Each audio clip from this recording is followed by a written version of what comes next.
સુરતમાં હાલ તમામ સમાજ દ્વારા સ્નેહમિલન સમારોહ સાથે સમાજના તેજસ્વી વિદ્યાર્થીનીઓનું સન્માન સમારોહનું આયોજન કરાઈ રહ્યું છે। તે સુરત શહેર ચૌધરી સમાજનો વાર્ષિક સ્નેહમિલન તથા તેજસ્વી તાલોનું સન્માન સમારોહ જહાંગીરપુરા ખાતે યોજવામાં આવ્યો હતો, જેમાં મોટી સંખ્યામાં સમાજના લોકો જોડાવા પામ્યા છે। સુરતમાં રહેતા તમામ સમાજના લોકો દ્વારા વાર્ષિક સ્નેહમિલન સમારોહની સાથે સમાજના હોનહાર બાળકોનું સન્માન કાર્યક્રમનું આયોજન કરાય છે।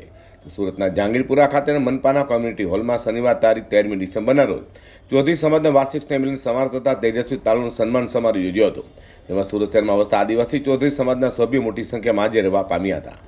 સમારોહની શરૂઆત પ્રકૃતિ પૂજન અને ધરતી વંદનાથી થઈ હતી।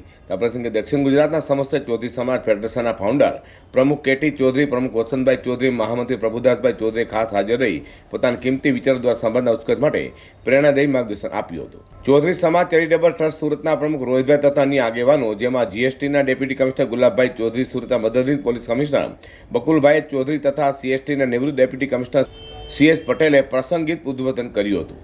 અન્ય અગ્રણીઓ પ્રદીપભાઈ, રાજેશભાઈ પણ સમારોહમાં હાજર રહી શોભા વધારી છે। કાર્યક્રમમાં સમાજના ધોરણ 1 થી 12ના તેજસ્વી તાલોનું વિશેષ સન્માન કરી પ્રોત્સાહન આપવામાં આવ્યું હતું। આચાર્ય નિર્મળાબેનના માર્ગદર્શન હેઠળ શાળાના બાળકો દ્વારા ખૂબ સરસ પ્રાકૃતિક કૃત્યો રજૂ કરવામાં આવ્યા હતા। વધુમાં કિરણભાઈ અને એમની બે દીકરીઓને કરાટેના સો બચાવના વિવિધ પ્રયોગો બતાવી સૌને ખાસ કરીને બહેનો પ્રોત્સાહિત કરવામાં આવ્યા હતા। પારંપરિક વાદ્યોથી સજ્જ નૃત્ય મંડળીએ નૃત્ય રજૂ કરી સ્નેહમિલનને ઉર્જાવાન અને સ્મરણીય બનાવી હતી। સમાજની મૂળ સંસ્કૃતિનું જતન કરવાનો સંદેશ આપ્યો હતો। આ સમારોહને સફળ અને ભવ્ય બનાવવા સુરત શહેર ચૌધરી સમાજના દરેક કારોબારી સભ્ય, યુવા સભ્યોએ અવિરત મહેનત અને ઉમંગભર્યું આયોજન કર્યું હતું। અંતમાં સમગ્ર સભા સંચાલનની કામગીરી મહામંત્રી નીતિનભાઈ સફર રીતે નિભાવી હતી।